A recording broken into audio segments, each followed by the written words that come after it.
We'll bring in political commentator Attorney Jesus Falsis. Good afternoon and welcome to Storycon, Attorney Falsis. Hi, good afternoon, Sir Ed, Sec Ronald. Good afternoon sa lahat ng mga nakikinig. Opo. Good afternoon. Makikichismis kami sa inyo and also to ask you what you think of the latest developments, especially with regard to Naga City Mayor Leni Robredo declaring on the local radio station that she is not seeking a national position in 2028 and that she is probably going to seek a second term as Naga City Mayor. How do you think her supporters will view that announcement?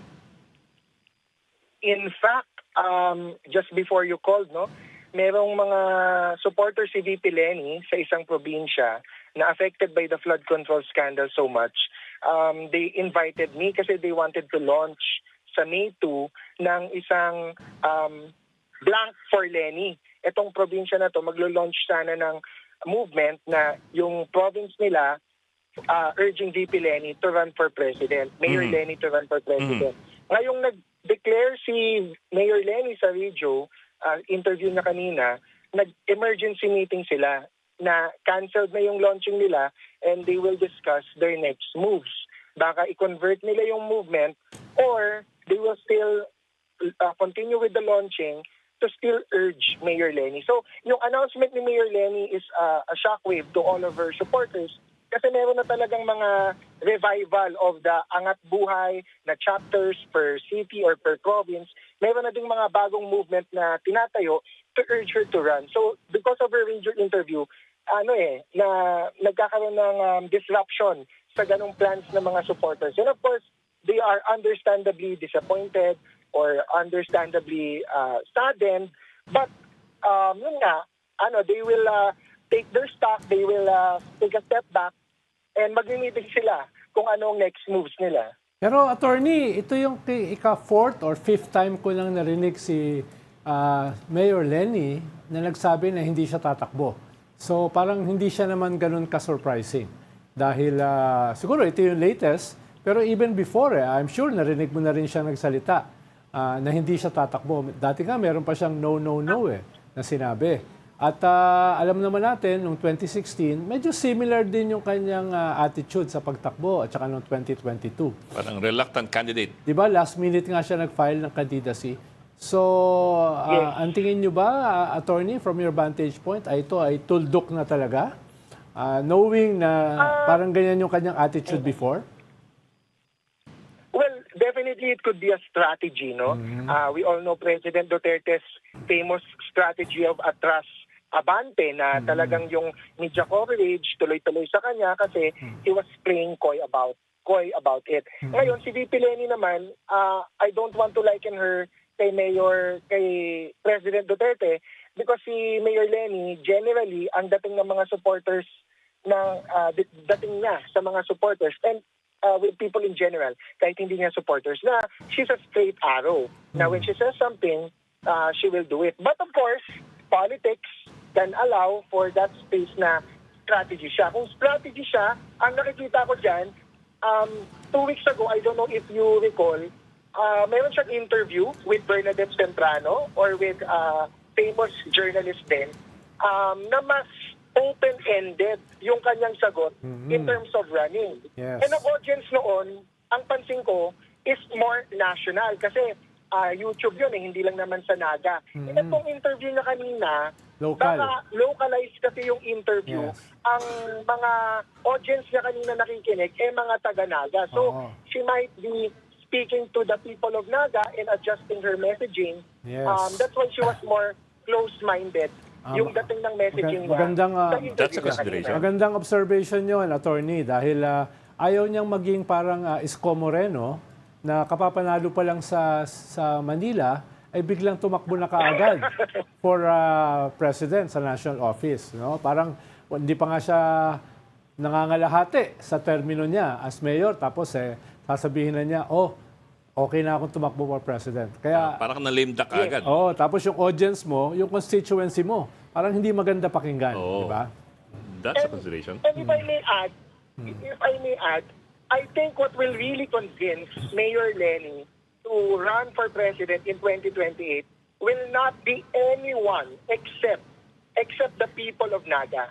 So if we recall, noong 2022, may sinare na anecdote si Mayor Lenny noon si VP Lenny noon, na parang isang councilor from Naga or mga taga-Naga ang nag-convince sa kanya na tumakbo for president.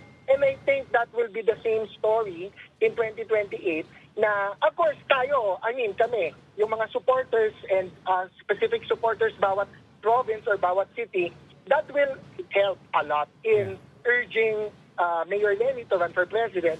But ang magiging clincher dyan ang magiging decisive call dyan is if there's a call from Naga, from the people of Naga themselves, for VP Lenny to run again. Meron din nagsabi kanina na baka mas definitive na talaga na hindi tatakbo si Lenny kung meron na siyang ini-endorse na iba. For Naga.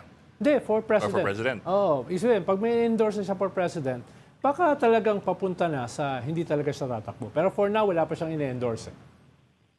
Yeah, I can agree with that. Siyempre, kung may endorse siya na ibang candidate, more or less close na yung window niya talaga. But so far, she has not. And again, the only thing holding her back is Naga City. And if Naga City lets her go, and if the people of Naga are the one who call on her and urge her to run for president, I think she will heed that call. But I can imagine today's announcement or this morning's announcement by Lenny Robredo would either turn off some supporters or spur other supporters into more action. What do you think ang mas matimbang? I thought with the declaration today, many supporters of VP Lenny will be looking for alternatives. And I think that's just right. Kasi nga, we have to prepare for contingencies in case Mayor Lenny doesn't really run, kahit siya yung totga, kahit siya yung the one that got away, or siya yung parang nostalgia talaga ng mga tao na dapat tumakbo sa 2028. But if the candidate herself is not willing, then people will really look for options. And I think even if Mayor Lenny doesn't run, I think VP Sara is very much beatable because the growing movement now, even if Mayor Lenny doesn't run, is the movement right now is anybody but Sara or anybody but Duterte. So kahit si Basti ang ipalit nila, ma-impeach, ma-convict si Sara, kahit si Basti ang ipalit nila, may movement ngayon na nagko-consolidate naturally ang mga voters. Both Kakampings, Dilawan, Marcos Loyalists, Independents. I think there's a movement growing, although hindi pa sila nag-formalize, na to vote for anyone but Sara. So, kung sakaling hindi tatakbo si Lenny, attorney, at kung sakaling malakas pa rin si Sara, no? Sa surveys, no? Ay meron ka na bang exit plan? Exit plan. Dapat tatakin na lang nag-uusap dyan. Hindi, lamang. Sarap ng tawa niya. Lamang siya sa akin sa listahan Akin ba? Mas mataas siya sa akin tsaka si Richard. Mas mababa ako. Yeah. But seriously, nilabas yung listahan na yan na may top 40 names na nilabas si Attorney Rowena Guanzon without any context, but asking mga tao sa loob ng Duterte camp. Kasi may friends pa din naman tayo sa mga loob ng Duterte Buti ka pa. na willing magsabi sa atin na that is really a hit list in terms of people she will take revenge upon. And we can see that what's the proof? What's the proof for that? We can see na yung mga supporters mismo, nung nag-announce si VP Sara na tatakbo siya, ang sabi, gantihan mo yan, balikan mo yan sa 2028. So it's not speculative na may list tapos wala lang. May meaning yung list na yon. Pero si attorney nasa first page, ako nasa third page ako . Ilang pahina ba yan? Ha? Ilang pahina ba yan? Parang marami. Dami ba? Oo, kaya Nasa page 1. page 1 siya. si Richard page 2. Lamang pa si Richard sa'yo, ha? Oo, lamang. Page 3 ako . Page 3 ako. Attorney, on a different note, may pinost ka mga 2 weeks ago tungkol sa cabinet revamp. At meron ka mga sinabi na uupo sa DOJ, DILG, etc. Do you still stick to that post? Lalo na ngayon, na mukhang merong revamp na nakaamba. Yeah. Well, ganito po yun eh. Educated guess yung sa atin kasi after the May 2025 elections, maglalapse na yung one-year ban Sa June. prohibiting mga natalo sa election from being appointed. So, after May 12, 2026, the doors are wide open for the allies of PBBM like si former Secretary Benor Abalos na tumakbong senador natalo. The doors are wide open for him to be reappointed again. And it's quite clear na he's asking for either DOJ secretary or for executive secretary. But the executive secretary position is more or less filled, pero yung DOJ secretary kasi acting secretary lang yun eh. So there's space for DOJ to be filled. Basta sigurado ako dun sa tatlong sinabi kong ma-appoint, sigurado ako may isa doon tatama. Okay. Si Kwan ba yun? Si Senator Trillanes or someone else? Ang sinabi ko kasi, Senator Trillanes, DILG, Edwin Lacerda, DICT, and Benor Abalos for DOJ. Basta ang mapapromise ko, isa doon sa tatlo, tatama. Mukhang alam ko kung sino yung isa na yan. Ibulong mo na, sige. Bulong ko na. Bulong mo na, sige. Nandiyan na microphone. Ilang syllables? Tatlong syllables. Rhymes with. Actually, pareho eh. Parehong 5 syllables eh. Danny Trillanes, Edwin Lacerda. 5 yun eh. Okay. Tony, I don't know if you were able to monitor yesterday our interview with Ranjit Rai, ang Pangulo ng Okta Research.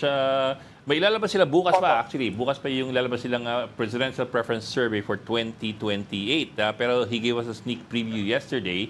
Ang sabi niya, ang number 1 is VP Sara, number 2 is Leni Robredo.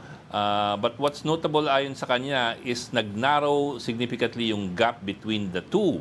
You remember the numbers? 33 yata si VP Sara. From 38 to 33. Buwaba ng 4 to 5 points. Tapos si Leni from 9 to 21. Si Leni umakyat ng 9 to 12 points. From 9 naging 10 to 11. Naging from 9 naging 21. So nagnanarrow yung gap ng dalawa, and it's also at a particular time when after VP Sara announced her plans to run for president, and VP Leni has not yet announced anything. This was in March, mid-March I think. The survey was done mid-March. What do you think of that? I'm not surprised kasi nga ako, ang analysis ko, while VP Sara is the front runner, she has already hit her ceiling. Hindi na siya tataas ng 40%. Hindi na siya lalampas ng 38 to 40%. Kasi ang unity team noon, the reason why she got 62% of the votes is because combined niya yung Solid North at Solid South. So we can see because of the breakup of the unity team, she already lost around 20+% of her votes or maybe more. So she has, ang feeling niya talaga, both the hard and the soft Duterte voters is around 38 to 40%. So she has nowhere to go but down. And ang nakikita ko dyan, magkakaroon ng trend talaga, may hunger for a candidate who is anyone na viable but Sara. And so far, ang viable talaga sa utak ng mga tao, kahit Marcos loyalist pa yan, Dilawan, Dakampeng, or independent, because of what they saw in 2022, ang alam talaga nilang viable and credible or qualified candidate is former Vice President Leni Robredo. So, I'm not surprised na tataas si VP Leni the more that VP Sara goes down because she has already hit her ceiling. Mm-hmm. But do you think if the numbers improve further, do you think that would be more convincing for VP Leni? It remains to be seen kasi I think what will happen with survey firms right now is after today, gagawa sila ng mga head-to-head survey. Dapat yun ang gawin nila. Kasi VP Leni has said she will not run. So dapat they should explore one-on-one or head-to-head survey ni VP Sara versus Senator Rafi VP Sara versus Senator Risa, VP Sara versus Senator Bam, and other potential candidates. Para makita talaga natin yung totoong trend. Oh, ikaw. Oh, okay na. Okay na. Okay na. Wala kang mensahe para kay Tito Ronald Llamas? Last na lang, attorney. Last na lang, attorney. Dahil may hinahamon ka kasing makipagdebate sa'yo. Ang sabi nung nung hinahamon mo, hindi ka naman daw kandidato for senator. So, ipo-formalize mo na ba yung pagiging kandidato mo for senator? May ganun ba? Para pumayag yung hinahamon mo ng debate na makipagdebate sa'yo? Well, first of all, there's nothing stopping me from running for senator. So, if the condition is that parang i-debate niya ako, kailangan ko tumakbo ng senador, it's very much doable for me. Kasi magkikita kami sa senatorial debates sa 2028. So does that mean you are? Nothing is stopping me. Kasi barangay official ako, Sir Ed, tsaka Sec Ronald. If I am re-elected this year, my term will be 4 years. So kahit matalo ako for senator, Meron pa. nakaupo pa din ako. Okay. Unlike her, na never pa nanalo, never pa siya nanalo ng legislative position. Oo. Natalo siya as PW party list nominee dahil nandaya daw siya, sabi ng Supreme Court. Hindi siya pinaupo first time. Second time, hindi siya nakakuha ng enough votes. Tama. So sa mga CDS na nagsasabi, hindi daw ako mananalo kahit barangay kagawad, nanalo na ako. Barangay kagawad po ako ngayon. Yan. Alam ko, si Ronald Llamas ang tanongin natin kasi si Ronald Llamas nakaaway rin nun nung Ako? pag-usapan Sino? natin Sino? Ikaw ba, may bala kang tumakbo sa pagkasenador para makapag-debate kayo? Wala akong Rolex at Gucci. Okay. I think we should leave it at that. Baka matrowal pa tayo. May public ka ba? Wala. Okay. Maraming salamat for joining us this afternoon, Attorney Jesus Falsis. Thank you, sir. Salamat, Senator. Thank you for having me. Senator Falsis. Si Senator Falsis, binabati po ni Senador Ronald Llamas. Baka madaming maniwala niyan, ha? Thank you po. Okay. Thanks for joining Starco, Attorney Falsis.